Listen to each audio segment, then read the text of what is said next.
আরও কিছু আপডেট 1 নম্বর কোর্ট থেকে আসছে বলে জানা যাচ্ছে। অতনু হালদার আমাদের প্রতিনিধি আমার সঙ্গে রয়েছেন। অতনু, আর কি জানা যাচ্ছে? দেখো, সিনিয়র অ্যাডভোকেট শ্যাম দিবান তিনি যেটা বলেছেন প্রথমেই যে এখানে আর মাত্র 4 দিন বাকি রয়েছে নির্বাচন কমিশনের হিয়ারিং শেষ হতে, কিন্তু এখনো পর্যন্ত 63 লাখ হিয়ারিং পেন্ডিং। মানে তার যেটা বক্তব্য সেটা হচ্ছে যে ভোট আনম্যাপড ভোটার রয়েছে 32 লাখ, 1,36,00,000 লাখ হচ্ছে লজিক্যাল ডিসক্রিপেন্সির লিস্টে নাম রয়েছে, এবং হিয়ারিং শেষ হতে আর 4 দিন বাকি রয়েছে। আর এখনো পর্যন্ত হিয়ারিং পেন্ডিং রয়েছে 63 লক্ষ লোকের। তো এই অবস্থা এখন পর্যন্ত রয়েছে। বা তাদের মূল দাবিটা কি, যেটা আমি তোমায় বলছিলাম যে এখন যে দুটো মামলার শুনানি হচ্ছে এর মধ্যে একটি মুখ্যমন্ত্রী মমতা বন্দ্যোপাধ্যায়ের করা আর একটি জয় গোস্বামীর করা। এই দুটো মামলার শুনানি হচ্ছে প্রধান বিচারপতি সূর্যকান্ত, বিচারপতি জয়মাল্য বাগচি এবং বিচারপতি বিপুল এম পাঞ্চলি, এই 3 বিচারপতির এজলাসে এই দুটি মামলার শুনানি শুরু হয়েছে। মুখ্যমন্ত্রী মমতা বন্দ্যোপাধ্যায় তিনি নিজে সুপ্রিম কোর্টে আজকে উপস্থিত হয়েছেন। মামলার শুনানি শুরু হওয়ার সঙ্গে সঙ্গে তিনি একদম সামনের সারিতে চলে এসছেন। তার পাশে রয়েছেন তৃণমূল কংগ্রেসের সাংসদ এবং আইনজীবী কল্যাণ বন্দ্যোপাধ্যায় এবং অন্যান্য আইনজীবীরা। আজকে মুখ্যমন্ত্রী মমতা বন্দ্যোপাধ্যায় তিনি নিজেও এই মামলার পিটিশনার হিসাবে সুপ্রিম কোর্টের কাছে কিছু বলতে চান এবং সেই আবেদন তার হয়ে তার আইনজীবীরা রাখতে পারেন। এবং যদি সুপ্রিম কোর্ট অনুমতি দেয় তাহলে মুখ্যমন্ত্রী মমতা বন্দ্যোপাধ্যায় আজকে তিনি নিজে এই সুপ্রিম কোর্টের বিচারপতিদের সামনে নিজের বক্তব্য রাখবেন, এরকমটা সূত্রের খবর। ইতিমধ্যে আমি তোমাকে জানাই যেটা, যে এই দুটো মামলা যে হচ্ছে এই মামলার মূল আবেদনপত্রে কি কি রয়েছে, যেটা সূত্র মারফত জানা যাচ্ছে যে মুখ্যমন্ত্রী মমতা বন্দ্যোপাধ্যায় তিনি যে মামলাটি করেছেন তার আবেদনপত্রে দাবিগুলো কি কি। এক হচ্ছে 2002 সালের যে ভোটার তালিকার মাধ্যমে যে সমস্ত ভোটারদেরকে এখানে আনম্যাপ করা হয়েছে সেইগুলোকে সঠিকভাবে খতিয়ে দেখা হোক। 1, 2 হচ্ছে লজিক্যাল ডিসক্রিপেন্সি, সেই লজিক্যাল ডিসক্রিপেন্সির বিভাগে যে সেখানে যে তালিকা রয়েছে সেই তালিকা ধরে কাউকে বাদ না দিয়ে, কারোর নাম বাদ না দিয়ে সেটাতে ভুল ত্রুটি সংশোধন করার সুযোগ দেওয়া হোক। এরপর কি রয়েছে, যে লজিক্যাল ডিসক্রিপেন্সিতে প্রায় 70 লক্ষ নাম অসঙ্গতি বা বানানের এদিক ওদিক হওয়ার কারণে রয়েছে, সেগুলোকে চিহ্নিত করা হোক। এবং যার কাছে যা রেকর্ড আছে, অর্থাৎ যার কাছে যা ডকুমেন্ট আছে সেই ডকুমেন্টের ওপর ভিত্তি করে এই নামগুলোকে সংশোধন করার সুযোগ দেওয়া হোক। অর্থাৎ এই ডকুমেন্ট মানে যার যেরকম ডকুমেন্ট আছে সেই রকম, মানে এক্ষেত্রে নির্দিষ্ট ডকুমেন্ট নয়, সরকারি ডকুমেন্ট যেটা বিশ্বাসযোগ্য সেটার মাধ্যমেই এই নাম সংশোধনের সুযোগ দেওয়া হোক, এটা হচ্ছে আবেদনে বলা হয়েছে। নির্বাচন কমিশনকে এটা স্পষ্ট করতে হবে যে লজিক্যাল ডিসক্রিপেন্সিতে যে নাম তারা রেখেছে, কেন কার নাম রেখেছে, কোন কারণে কার নাম রাখা হয়েছে, এবং তাদের শুনানি কবে হবে, কিভাবে হবে, শুনানিতে কি কি নিয়ে যেতে হবে, অর্থাৎ একটা গাইডলাইন ফিক্স করতে হবে।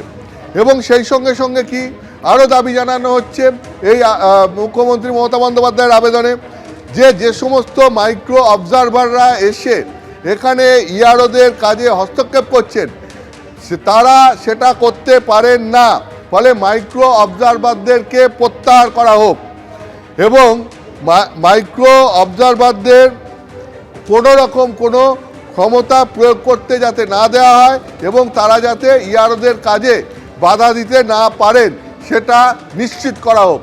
এটা হচ্ছে গিয়ে মুখ্যমন্ত্রী মমতা বন্দ্যোপাধ্যায় যে আবেদন সুপ্রিম কোর্টের সামনে করেছেন তাতে এই দাবিগুলো করা হয়েছে। একই সঙ্গে সঙ্গে আর কি বলা হচ্ছে, যে আধার কার্ড, স্থায়ী বাসিন্দাদের প্রমাণপত্র, পঞ্চায়েত বা পুরসভার দেওয়া বাসিন্দাদের প্রমাণপত্র অর্থাৎ ডোমিসাইল সার্টিফিকেট, পারিবারিক রেজিস্টার, সামাজিক বা আর্থিক বা জাতি বা জনগণনার যে রেকর্ড বা তার যে তথ্য সেটা, জমি বাড়ি সরকারিভাবে কেউ পেয়ে থাকলে তার তথ্য, রাজ্য সরকারের দেওয়া বিভিন্ন ডকুমেন্ট বা নথি, এগুলোকে প্রমাণপত্র হিসাবে গ্রহণ করা হোক। এবং সেই সঙ্গে সঙ্গে আরও কি দাবি, যে যাবতীয় যে নির্দেশ সরকারি আধিকারিকদের নির্বাচন কমিশন দিচ্ছে সেগুলো সব হোয়াটসঅ্যাপের মাধ্যমে না দিয়ে সরকারি চ্যানেলের মাধ্যমে সরকারি নির্দেশনামায় দেওয়া হোক, হোয়াটসঅ্যাপে নির্দেশ দেওয়া বন্ধ করা হোক। এই সমস্ত দাবিতে মুখ্যমন্ত্রী মমতা বন্দ্যোপাধ্যায় তিনি সুপ্রিম কোর্টের সামনে তার পিটিশন দাখিল করেছেন এবং সেই পিটিশনেরই আজকে শুনানি চলছে।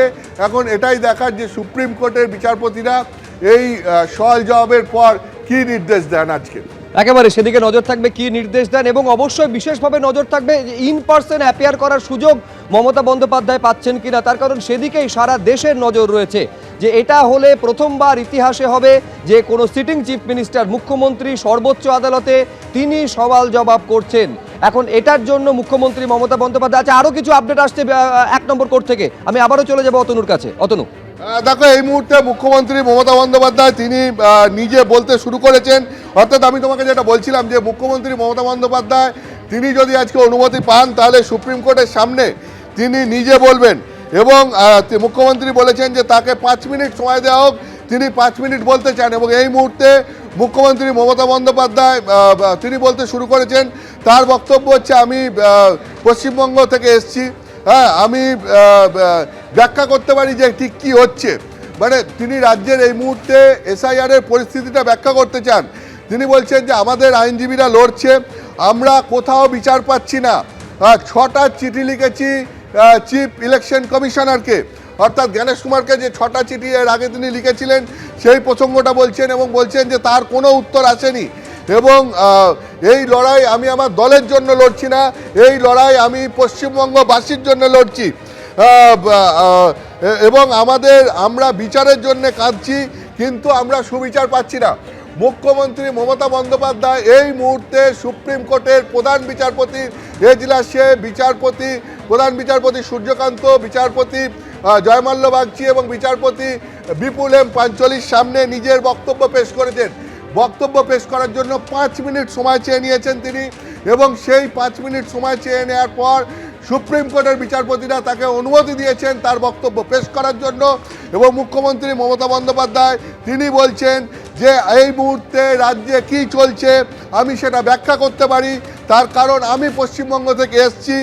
আমাদের আইনজীবীরা, অর্থাৎ মুখ্যমন্ত্রী মমতা বন্দ্যোপাধ্যায় বলছেন যে রাজ্যের হয়ে আইনজীবীরা প্রথম থেকে লড়াই করছেন এবং বিচারের জন্য, আমরা সুবিচারের জন্য কাঁদছি, কিন্তু আমরা সুবিচার পাচ্ছি না। ইলেকশন কমিশন অফ ইন্ডিয়াকে 6টা চিঠি লিখেছেন, অর্থাৎ জ্ঞানেশ কুমারকে লেখা 6টা চিঠির কথা বলছেন, কিন্তু কোনো উত্তর আসেনি, কোনো বিচার পায়নি।